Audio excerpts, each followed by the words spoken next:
దేవేందర్. ఎక్కడి నుంచి వచ్చారు? మేము మహేశ్వరం నుంచి వచ్చాము. ఈరోజు ఈ యొక్క ధర్మరక్షణ సభ పెట్టడానికి ప్రధాన ఉద్దేశం బంగ్లాదేశ్లో ఉన్నటువంటి ముస్లిమ్స్ రోహింగ్యాలు అందరూ కూడా ఈ యొక్క తెలంగాణ రాష్ట్రంలో నలుమూలల నుంచి చుట్టుముట్టి అతి ఎక్కువగా మహేశ్వరం కాన్సెన్సీ ఈ బాలాపూర్ ఏరియాలో ఉండడం జరుగుతూ ఉంటుంది. ఇక్కడ ఉన్నటువంటి కులవృత్తుల్లో పనిచేస్తున్నటువంటి ఇక్కడ ఈ తెలంగాణలో పుట్టి పెరిగినటువంటి ఈ యొక్క హిందువుల యొక్క కులవృత్తులపైన దెబ్బతీస్తూ ఉన్నారు. ప్రతి ఒక్క హోటళ్లలో కానీ నువ్వు ఎక్కడ చూసినా కూడా కూరగాయల మీద చిన్న చిన్న బిజినెస్ల నుంచి ఎక్కడ చూసినా కూడా ఈరోజు రోహింగ్యాలు అందరూ కూడా వచ్చేసి మన యొక్క బిజినెస్లను దెబ్బ కొడుతూ ఉన్నారు. రానున్న రోజుల్లో ఈ యొక్క రాష్ట్ర ప్రభుత్వము వీళ్ళపైన చర్యలు తీసుకొని తక్షణం ఇక్కడ నుంచి పంపించకుంటే పెద్ద ఎత్తున ఉద్యమ కార్యక్రమాలు చేపట్టడం జరుగుతూ ఉంటుంది. ఈ యొక్క ధర్మరక్షణ సభ యొక్క ప్రధాన ఉద్దేశం ఏంటంటే బంగ్లాదేశ్లో మనం చూస్తూ ఉన్నాం హిందువుల పరిస్థితి ఏ విధంగా ఉన్నది. హిందువులు బంగ్లాదేశ్లో ఉన్నటువంటి హిందువులను ఎంత నడి రోడ్డు పైన కాల్స్తూ ఉన్నారు. నడి రోడ్డు పైన వాళ్ళను చంపేసి కాలబెడతా ఉన్నారు. ఒక చెట్టుకు వేలాడదీసి కాలుస్తూ ఉన్నాడు. అలాంటి ఘటన జరగక ముందే మనం యొక్క తెలంగాణలో ఉన్నటువంటి యావత్ హిందూ సోదరులందరూ కూడా ఈ యొక్క గణేశోత్సవ సమితి వాళ్ళకు నిర్వహించినటువంటి ఈ యొక్క జాగరణ సభకు అందరూ కూడా వేలాది మంది తరలి వస్తూ ఉన్నారు. ఇది అందరూ కూడా ప్రతి ఒక్కరుగా ఇక నుంచి ఈ యొక్క తెలంగాణ రాష్ట్రంలో హిందువులందరూ కూడా ఏకదాటిగా అవుతూ ఉన్నారు.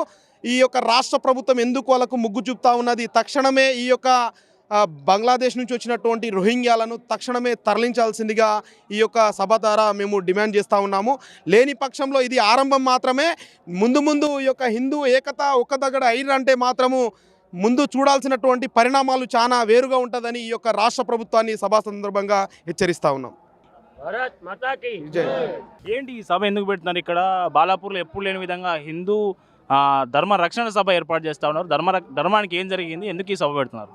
గత కొన్ని నెలలుగా చూసుకోవచ్చు, ప్రతి ఒక్క ముస్లిం కానీ రోహింగ్యా కానీ మా హిందూ ధర్మం పైన మా దేవుళ్ళ పైన ఒక విపరీతమైన వ్యాఖ్యలు కానీ చేతులు కానీ పోలీసు వాళ్ళు కానీ ఎవరు కానీ పట్టించుకునే అదులు లేరు. అందుకే ప్రతి ఒక్క హిందూ ఏకం కావాలని ఈ సభాపూర్వకంగా తెలుపుతున్నాం. ఎందుకు మళ్ళీ రోహింగ్యాలు అక్రమ చొరబడ్డారు ఇక్కడ ఉన్నా కానీ ప్రభుత్వాలు ఎందుకు పట్టించుకోవట్లేదు? అది మా ప్రభుత్వం లేదు కదా, అందుకే ముస్లిం పాలన అయిపోయింది కదా. మా ప్రభుత్వం ఉంటే ఏంటంటే మేము అనేది ఏందో చూపించుకుంటాం. ప్రభుత్వం లేకున్నా కానీ మీ మానది ఏందో మేము చూపించుకోవాలని ఈ సభ ఉద్దేశం. ఈ యొక్క బాలాపూర్ గణేష్ ఉత్సవ సమితి ఏదైతే ఈ రోహింగ్యాల గురించి ఇక్కడ అందరికీ అతీతంగా హిందూ జాతికి అందరికీ అతీతంగా ఇక్కడ ఈ కార్యక్రమం ఏర్పాటు చేసినందుకు చాలా సంతోషంగా ఉన్నది. ఇప్పుడు మనం మహేశ్వరం ద్వారా ఇట్లా వస్తున్నాం. మేము అక్కడ రోడ్డు మీద చూస్తే పాన్ డబ్బా ముస్లింలదే, ఓ పండ్ల దుకాణం ముస్లింలదే, నీకు శనగల దుకాణం ముస్లింలదే, నీకు ప్రతిదీ చాయ్ డబ్బా కానీ నీకు పాన్ డబ్బా కానీ ప్రతిదీ వాళ్ళదే. మరి ఇదంతా కూడా పెంచి పోషిస్తున్నది మనమే, హిందువులమే పోషిస్తున్నాం. మనం ఎట్లా పోషిస్తున్నాం అంటే మనం హిందువులము పార్టీల వారీగా విడిపోతున్నాం. ఒక ఆయన బీజేపీ అంటాడు, ఒక ఆయన కాంగ్రెస్ అంటాడు, ఒక ఆయన టీఆర్ఎస్ అంటాడు, ఒక ఆయన కమ్యూనిస్ట్ అంటాడు. మరి వీళ్ళంతా ఏం చేస్తుండ్రు? హిందుత్వ ఎజెండా ముందలకేసుకుంటలేరు, ఓట్ల ఎజెండా ముందలకేసుకుంటున్నారు. నువ్వు ఎవరైతేమే, నువ్వు పాకిస్తానోడు అయితేమి, నువ్వు బంగ్లాదేశోడు అయితేమి, నువ్వు అమెరికాడు అయితేమి, ఆస్ట్రేలియాడు అయితేమి, ఇక్కడ రా, ఇక్కడ నువ్వు ఆధార్ కార్డు తీసుకో, ఓటక్కు సంపాదించుకో, నాకు నువ్వు ఓటేయి, నీకు నేను సపోర్ట్ చేస్తా. నువ్వు ఎవరైతే నాకు సంబంధం లేదు. నా దేశం కోసం నేను పాటు పడతలేను. ఈ ఎమ్మెల్యే ఎందుకోసం అవుతున్నావు? నీ రాష్ట్రం కోసం కాదా? ఇవాళ ఎంపీ గెలిపిస్తున్నారు, దేశం కోసం కాదా? ఎందుకోసం గెలిపిస్తున్నారు మిమ్మల్ని? ఏమిటి కోసం గెలిపిస్తున్నారు మిమ్మల్ని? ఖాళీ నీ సీటు కోసమే గెలుస్తున్నావాను? నీకు ఓటేసిన ప్రజలంతా ఏమి కావాలి? ఒక్కరికి కూడా నువ్వు న్యాయం చేసే రీతిలో లేవు. నీ ఎన్నుకున్న వాళ్ళని నీవు సరిగ్గా చూసుకుంటున్నావు. జనాలను ఏడ చూస్తున్నావు, ఎక్కడ చూస్తున్నావు? ఏ ఎమ్మెల్యేనన్నా ఎక్కడన్నా బయట కార్యకర్తలు తిరుగుతున్నారా మీరు? ఒక ఎంపీ ఏనన్నా తిరుగుతున్నాడా? ఎక్కడున్నారు మీరంతా? ఏడున్నారు మీరు? ఈ ఎలక్షన్ ముందల ఒక సంవత్సరం ముందల స్టార్ట్ చేస్తారు ఇక మీరంతా. నీకు ఇది ఇస్తా, అది ఇస్తా, అది ఇస్తా, ఇది ఇస్తా అని చెప్పి మాయమాటలు చెప్పి ఓట్లేసి గెలిపించుకోవడం తప్ప ఎన్నడూ కూడా ఈ హిందూ సమాజం కోసం, హిందూ ధర్మం కోసం ఎవ్వరు కూడా మాట్లాడతలేరు. మనం చిన్న ఉన్నప్పుడు మన స్వతంత్రం కోసం పోరాడినటువంటి బాల గంగాధర్ తిలక్ ఈ యొక్క గణేష్ ఉత్సవ ఇవన్నీ కూడా కమిటీలను ఆయన ఏర్పాటు చేసి గణేష్లను పెట్టి ఆయన ఆ రోజు మనం తెల్లదొరలను పారదోలనికే మరి మాట్లాడుకోనికే ఒక 10 మంది జమ కావాలంటే ఇట్లా గణేష్ని పెట్టాలని చెప్పేసి ఆయన మన గణేష్ ఉత్సవాలు తీసుకొచ్చాం. ఇప్పుడు మరి రోహింగ్యాలు పెరుగుతున్నారు అని చెప్పి అప్పటి నుంచి ఇప్పటిదాకా ఇంత పెద్ద గ్యాప్ తీసుకొని ఇప్పుడు ఏదో రోహింగ్యాలు వచ్చిరని చెప్పి మనం అదే గణేష్ ఉత్సవ సమితిలలో మనము ప్రతి ఊర్లో ప్రతి వార్డులో ఉంటుంది గణేష్ కమిటీలు, గణేషులు ప్రతి గల్లీకి పెడతారు.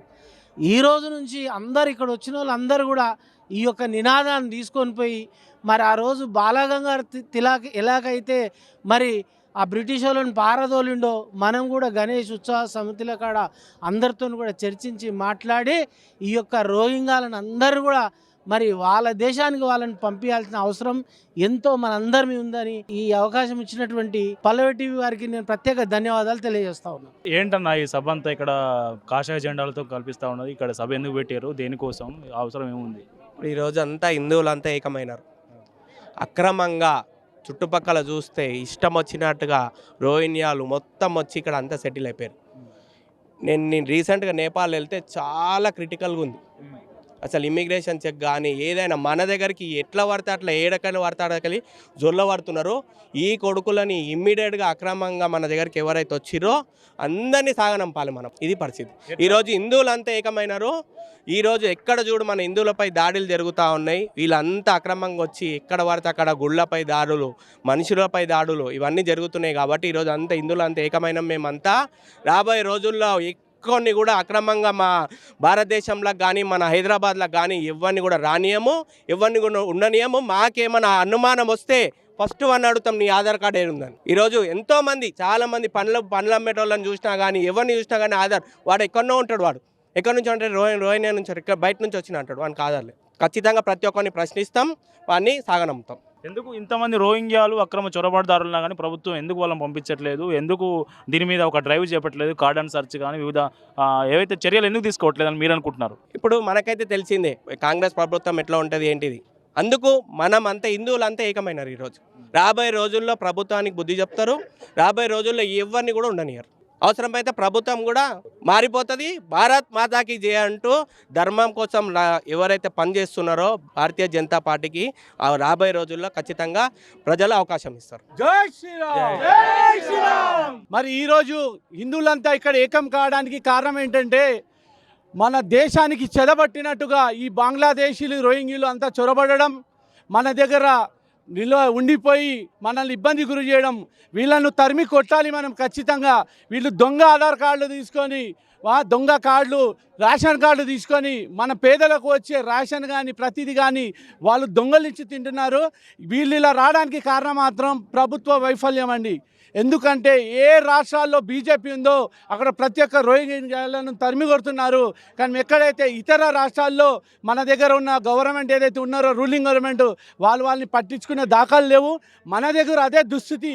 అందుకని చెప్పేసి హిందువులు తమంతా తాము ఇండ్ల నుంచి బయటకు వచ్చి మహిళలే కాదు పిల్లలే కాదు ప్రతి ఒక్కరు కూడా పోరాడాలని చెప్పేసి నిర్ణయించుకొని మా అంతా మేము స్వచ్ఛందంగా ఒక హిందువుగా, ఏ పార్టీకి అతీతంగా కాదు, ఒక హిందువుగా ముందుకు వచ్చేసి మనమే కొట్లాడాలి, మనమే పోరాడే వీళ్ళు తరిమి కొట్టాలని చెప్పేసి ఈరోజు అందరం ఇక్కడ వచ్చి వినాదం చేస్తున్నామండి. జై శ్రీరామ్, జై శ్రీరామ్, జై శ్రీరామ్, జై శ్రీరామ్.